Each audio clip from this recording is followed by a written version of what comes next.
प्रश्नावली 8.2 का question number 5 कह रहा है समाकलन का उपयोग करते हुए ऐसे त्रिकोणमितीय क्षेत्र का क्षेत्रफल ज्ञात कीजिए जिसकी भुजाओं के समीकरण आपको दिया गया y बराबर 2x+1 और y बराबर 3x+1 एवं x बराबर 4।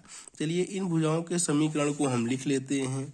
ये आपके भुजाओं के समीकरण दिया गया है, क्या है y इक्वल टू देखिए 2x+1, y equal to 3x+1 और x इक्वल टू 4 दिया गया है। चलिए सबसे पहले हम इनको सॉल्व करके देखते हैं कि ये किस बिंदु पर प्रतिच्छेद कर रहे हैं। तो सबसे पहले लिखेंगे समीकरण 1 व 2 को हल करने पर, अगर 1 व 2 को हम हल करेंगे तो दोनों को लेफ्ट हैंड साइड बराबर हैं तो राइट हैंड साइड बराबर होंगे। इसका मतलब 3x+1 इक्वल टू 2x+1। आपका एक से तो एक दोनों तरफ कैंसिल हो जाएगा।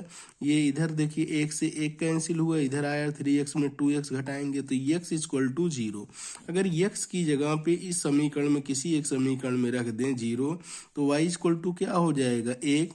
इसका मतलब इसका जो प्रतिच्छेद बिंदु मिला इन दोनों रेखाओं का, ये क्या हुआ 0,1। ये दोनों रेखाएं एक दूसरे को प्रतिच्छेद करेंगी। चलिए अब 2 और 3 को हल कर लेते हैं। अगर लिखेंगे समीकरण 2 व 3 को हल करने पर, अगर 2 और 3 को हल करेंगे तो भैया देखिए 2 जो है y इक्वल टू 3x+1 और 3 जो है x इक्वल टू 4। इसका मतलब y बराबर 3x+1 और इसमें x की जगह पे जब हम 4 रखेंगे तो y इक्वल टू 3 गुणे 4 प्लस 1। इसका मतलब y इक्वल टू क्या हो जाएगा आपका 3 चौक 12 1 13। x बराबर 4 और y बराबर आपका क्या हो जाएगा 13। इसका मतलब जो प्रतिच्छेद बिंदु मिला, इसका जो प्रतिच्छेद बिंदु मिला ये हमें मिल गया कितना भी, ये 4,13। चलिए अब हम समीकरण ये किसको हल किए थे 2 और 3 को। अब लिखेंगे समीकरण 1 3 और 1 को, समीकरण 3 व 1 को हल करने पर, जब हम 3 और 1 को हल करेंगे तो देखिए समीकरण जो हमारा 3 है ये है और समीकरण जो 1 है ये है हमारा। 3 और 1 को हल करेंगे तो y बराबर 2x+1 और इसमें देखिए y इक्वल टू क्या करेंगे x की जगह पे 4 रखेंगे +1 तो y बराबर 4 दूनी 8 1 9।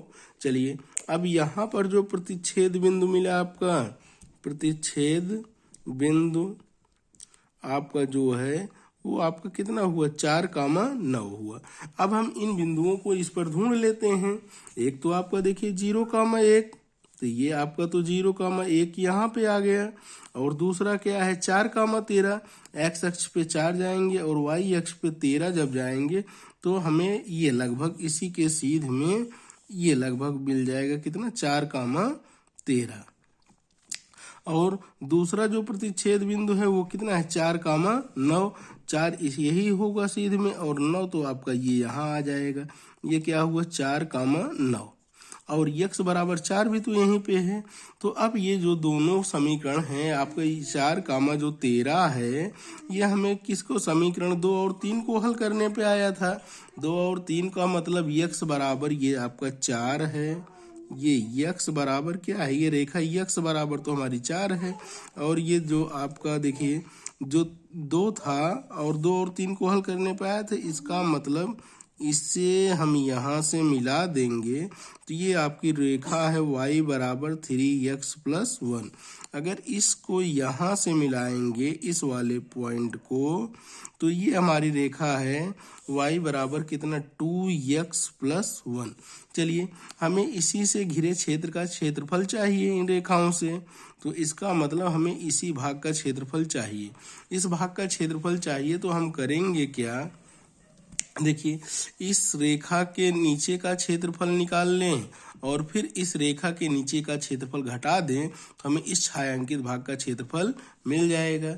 इसका मतलब लिखेंगे यहाँ पे छायांकित भाग का क्षेत्रफल बराबर, छायांकित भाग का क्षेत्रफल के निकालने के लिए क्या यहाँ जाएंगे 0 से 4 लिमिट 0 से 4। और ये ऊपर वाली रेखा क्या है, y dx, y की जगह पे कितना है आपका 3x + 1 dx, फिर प्लस और प्लस क्या, अब यहाँ पर इतने के नीचे वाला जब क्षेत्रफल घटाएंगे तो माइनस, आपकी लिमिट तो वही रहेगी 0 से 4। अब y का काम क्या कर रहा है आपका 2x + 1 dx। चलिए अब इसे हम सॉल्व कर लेते हैं। जब इसे सॉल्व करेंगे तो ये आपका आ जाएगा 3x²/2 + x, लिमिट रख दीजिए 0 से 4 माइनस, अब इसे जब सॉल्व करेंगे 2x²/2 + x, लिमिट 0 से 4। चलिए ये आपका यहाँ पे 3/2 हुआ और ये कितना हो जाएगा 4 चौ 16 प्लस ये कितना हो जाएगा 4 माइनस 0 रखेंगे सब 0 ही हो जाएगा। चलिए ये वाला हो गया माइनस, इससे ये कट जाएगा, ये क्या हो जाएगा 4 चौ 16 प्लस 4 माइनस 0 सब 0 ही हुआ।